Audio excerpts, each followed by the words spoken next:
Friends, just 3 weeks ago, I got my hands on a custom-made, author-designed acoustic system. And here it is in front of you. And today we are going to take it apart. I will share my impressions. I will talk about how it is made, and I will say, honestly, is it really well made or not? Truthfully, to be honest, I have listened to a lot of different homemade acoustic systems, homemade amplifiers, homemade vinyl players, and usually they all, well, let's say not that they didn't evoke any emotions, but rather they caused more negative emotions because it's very difficult to deceive the system. One man in the field is not a warrior. If you are working against engineers who have been making acoustics for decades, or the same amplifiers you understand, it's practically impossible to compete with them. Please understand me correctly, friends, that this is, you know, like, I understand what you're going to say now. There's homemade food, right? And then there's restaurant food. I agree, friends. Homemade food is delicious, amazing, healthy, and everything about it is good. It's also cheap, which is the most important thing. But you can't deny that there are people like Gordon Ramsay or a Michelin-starred restaurant where they offer you the highest level of cuisine, the opportunity to enjoy it. And there, professionals work who have been honing in their craft for years. Take Jiro, for example.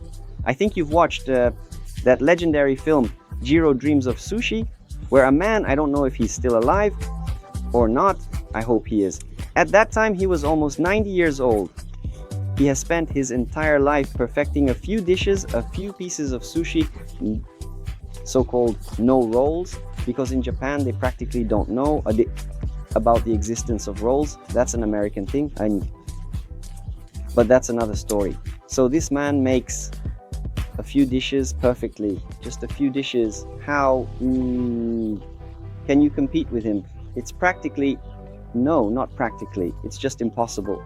I'm not saying that, for example, this acoustics was made by Jiro, but it was made by people who have been in this field for decades, who have a lot of money, who are driven to earn this money, to earn even more money, and for that they have to provide you with a quality product. Pavel sent me these speakers, asked me to test them, wrote me a letter. I must say I am very touched. Before I start talking about their sound, I want to tell you about their specifications. They play from 39 Hertz to 20 kilohertz. I'll say right away that, in my opinion, they don't play from 39 Hertz. Their approximate threshold is 45, I think. A bit higher, maybe I'm wrong. The recommended power of the amplifiers is from 15 to 85 watts. But in principle, it's not surprising. You can see from their size that they need to be driven. Oh, I'll say this, that they really started to play well for me. I revealed their full potential, well, of course, on my Bristons, which deliver 600 watts per channel. So 15 watts is out of the question. The sensitivity is 86 decibels. This once again confirms the fact that there's no talk of any weak amplifiers here. It is out of the question. The impedance is 4 ohms. The acoustic design is of the bass reflex type, no friends. Let me now, so that you can see it, Pavel made an extremely original solution. When I looked at it for the first time, it immediately reminded me of the cartoon Tom and Jerry. Remember, he was constantly running out of such little holes, but thank goodness that the set only included speakers and air. There were no mice. Since we are at the back, let's look at the terminals, friends. They seem to be Chinese here. I think probably they are the only ones that came from abroad. Everything else is made in Russia. That's really cool. So I tip my hat to that, friends. Let's leave it like this. Move our Rodrigo, the unchanging companion of our company, and continue reading the specifications. The weight of each is 7.5 kilograms. I haven't measured it, honestly, but I believe it. La Yenidi. The recommended room area is from 16 to 20 square meters. I tested them in 30 square meters and tested them in my listening room, which is approximately 14 to 16 square meters. I still don't know for sure, no? Because according to the plan, it's one thing, but when you measure it like this, it's completely different. Plus, the bass traps here have taken up quite a lot of space. And a little humor from Pavel. I quote, "They really love champagne and dancing with tambourines. That is, they are sensitive to placement, they do not tolerate low quality amplifiers and other audiophile stuff like that."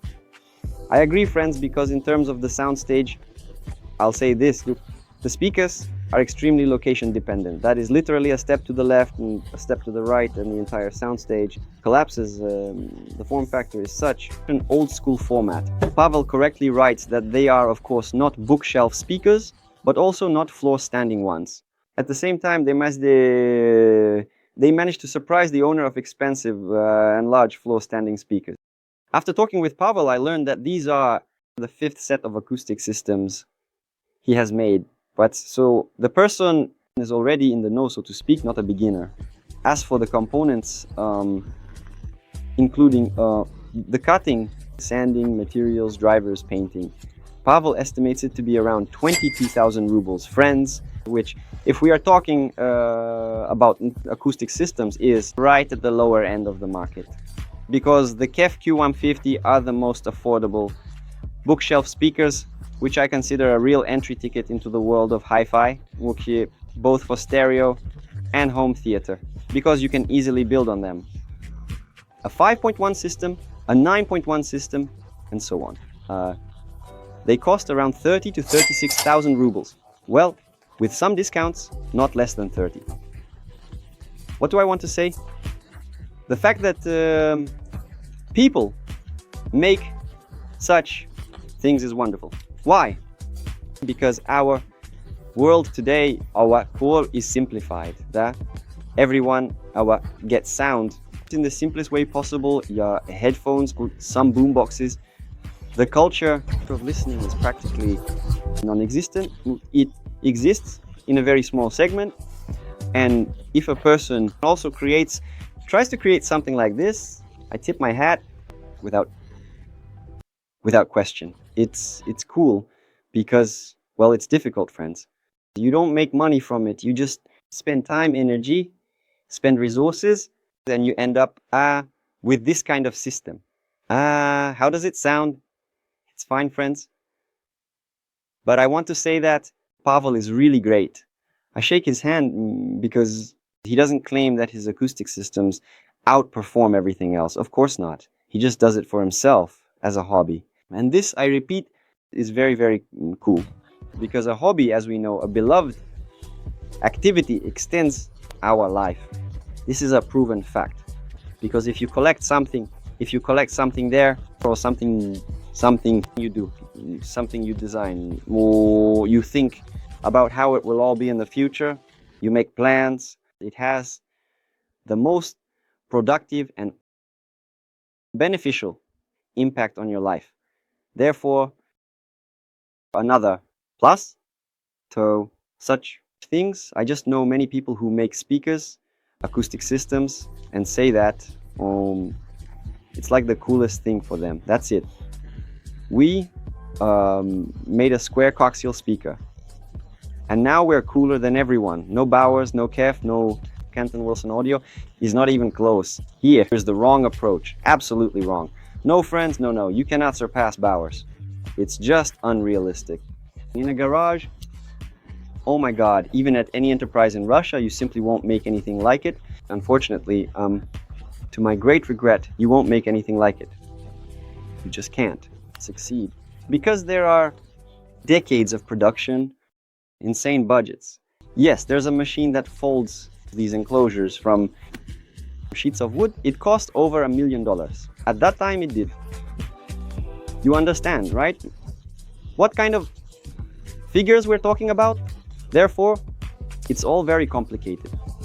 It seemed like it would seem, right? 2 speakers, an enclosure, a crossover, and that's it. You have speakers. No, friends, it won't work like that. You need to invest a lot of time, energy, and effort to create a worthy product.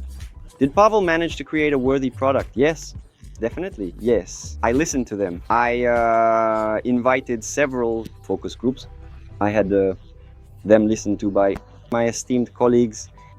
Anton evaluated them, Alexei evaluated them, several of my good acquaintances who have a good sense of hearing, and everyone said roughly the same thing. Friends, just as I confirmed, that I am still, let's say, able to adequately assess acoustic systems. So it is extremely location dependent. That is literally, if you lean to the left or to the right after setup, the scene immediately falls apart. A very decent quality bass, which for example in a 16 square meter room filled mine without any problems. Normal mid frequencies and almost completely lacking in accurate high frequency reproduction. I don't know what the issue is here. Maybe it's in these speakers of ours, which look a bit strange. Maybe it's the crossover. Maybe it's the wires. Because I talked with Pavel and he said they still need improvements, but the high frequencies here are very lacking. And also, you know, some jazz like Coltrane, even Nat King Cole, can still be listened to. Ooh, not bad. Yes, good. You really feel that it's, you know, truly a signature dish, not in the classical sense. But if we venture into the realm of Rammstein, if we venture into the realm of Depeche, some compositions are really hard to recognize. So I told all this to Pavel, and overall I was, again, very pleased that the person evaluates his abilities as accurately as possible, and he said yes, there are problems. That's really cool, because he made the 5th reincarnation, and I hope by the 6th or 7th he will achieve a worthy result. These acoustic systems will be, well, yes, they are pleasing now, even overall, they pleased me now. I was simply glad that people, again, I repeat, are engaged in this, but there is room for improvement. If we compare, for example, with these little speakers, yes, KEF, they have less bass, strangely enough, but the bass is faster. The sound stage doesn't fall apart, it doesn't collapse. No matter how you move, you will hear and feel it. And of course, the high frequencies here are significantly more interesting. You see, friends, do you understand what the matter is? Sometimes you say or write in the comments that the frequency response is not right, or the characteristics are a bit off. Professionals, experts in their field, they design acoustics to be as versatile as possible. That means you can listen to everything on KEF, from heavy metal to Sarah Brightman, who wanted to fly into space. Absolutely everything. Luciano Pavarotti, everything will play, more or less, at the same level. This is the difference with mass-produced models from the so-called custom acoustics. And it will look something like this. It's short, but very heavy. I completely understand Pavel that, yes, he made the speakers. But they look, as you can imagine, for an acquired taste, and to make it look like this is difficult. It requires a lot of effort. Is it worth spending time on this? Probably not. Because if you are making something for yourself, well, this design doesn't concern me at all. For me, often, yes. Mainly it's, of course, about how the speakers sound. But I understand that I sell them and not everyone is ready to place something like this in their home.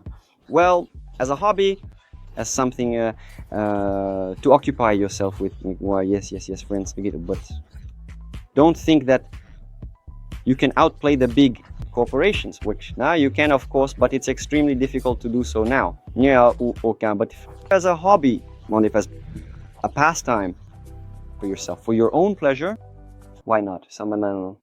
You can also make a car or even a motorcycle, and ride it just fine. But you won't surpass a Harley. And what do you think, friends? Is it worth making acoustics yourself, or should you buy it and spend your hard-earned money to get such a result?